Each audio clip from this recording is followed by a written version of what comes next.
বিভিন্ন শিক্ষা প্রতিষ্ঠান বিশেষ করে স্কুল কলেজে আমরা দেখেছি যে অন্তর্বর্তীকালীন সরকারের শুরুর দিকে অনেক শিক্ষককে ফ্যাসিবাদের দোসর, আওয়ামী লীগের দোসর এসব ট্যাগ দিয়ে পেটানো হয়েছে এবং কিছু কিছু ক্ষেত্রে দেখা গেছে যে ছাত্ররা যাদেরকে সেই শিক্ষকরা পড়িয়েছে সেসব ছাত্ররা শিক্ষকদের পেটাতে দেখা গেছে।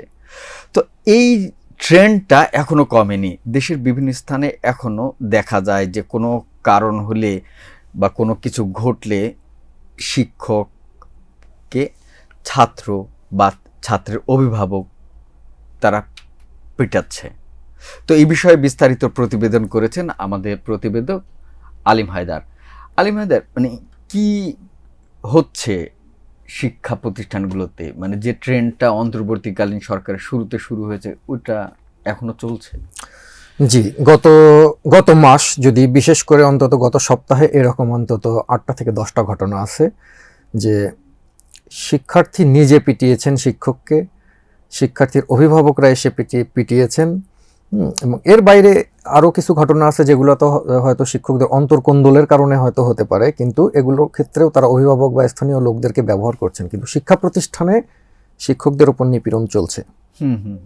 মানে এই টেন্ডেন্সি আমরা কিন্তু কখনো দেখিনি। মানে আমরা যখন পড়েছি বা তারপরের জেনারেশন, মানে শিক্ষকদের আমরা সবসময় শ্রদ্ধার চোখে দেখতাম। শিক্ষক অনেক সময় ভুল বললেও সেটাকে আমরা মেনে নিতাম, শ্রদ্ধার খাতিরে হোক, মানে সব দিক থেকে। তো মানে কি কি মানে ঘটনা ঘটেছে, কোথায় কোথায় যদি বলতেন। আচ্ছা, আজকে তো সিরাজগঞ্জের একটা স্কুলে একজন প্রধান শিক্ষককে প্রকাশ্যে পিটিয়ে রক্তাক্ত করা হলো। এটা স্কুল কমিটি, স্কুলের যে গভর্নিং বডি বা ম্যানেজিং কমিটি হবে, এই কমিটিগুলো নিয়ে সম্ভবত দ্বন্দ্বের কারণে পত্রপত্রিকায় এরকম নিউজই দেখা যাচ্ছে।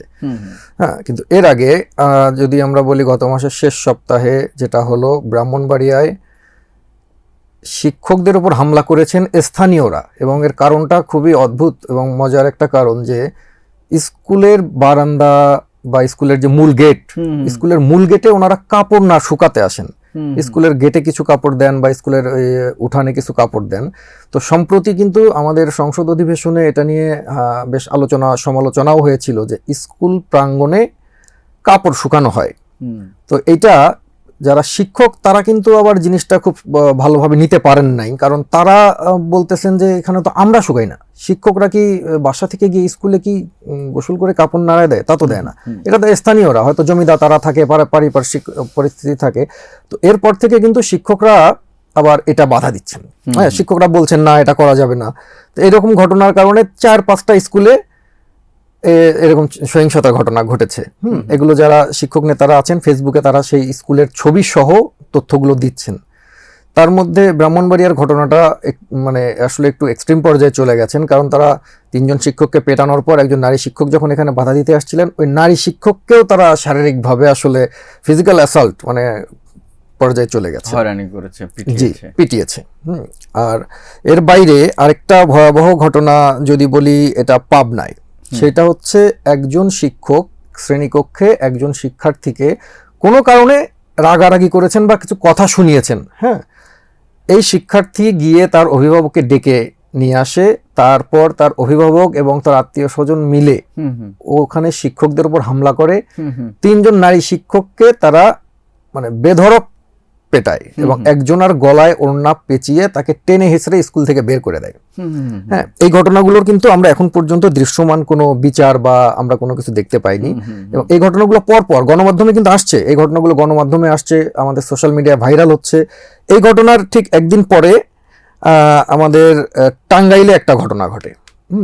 টাঙ্গাইলের ঘাটাইলের একটা হাই স্কুলে ক্লাস 9-এর একজন ছেলে তার ম্যাডামকে ক্লাসের মধ্যে কিল ঘুষি মেরে একদম মানে নির্যাতন করেছে।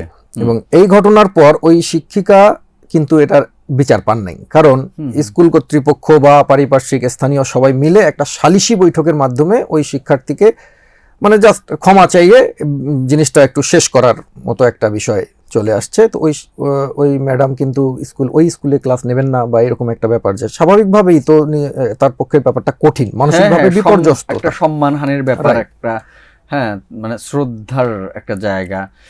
তো মানে সরকারের থেকে খুব একটা পদক্ষেপ নেওয়ার চিত্র এখনো আসছে না। আমার মানে এরকমও তো আছে না অনেক সময় যে অনেক ঘটনা আনরিপোর্টেড থেকে যাচ্ছে, পত্রিকায় আসছে না কিন্তু ঘটনা ঘটছে হয়তো এইরকম এক্সট্রিম পর্যায়ে যেটা যাচ্ছে এগুলো আসছে। যেমন বরিশালে একটা ঘটনা ঘটলো, এটা গতকাল।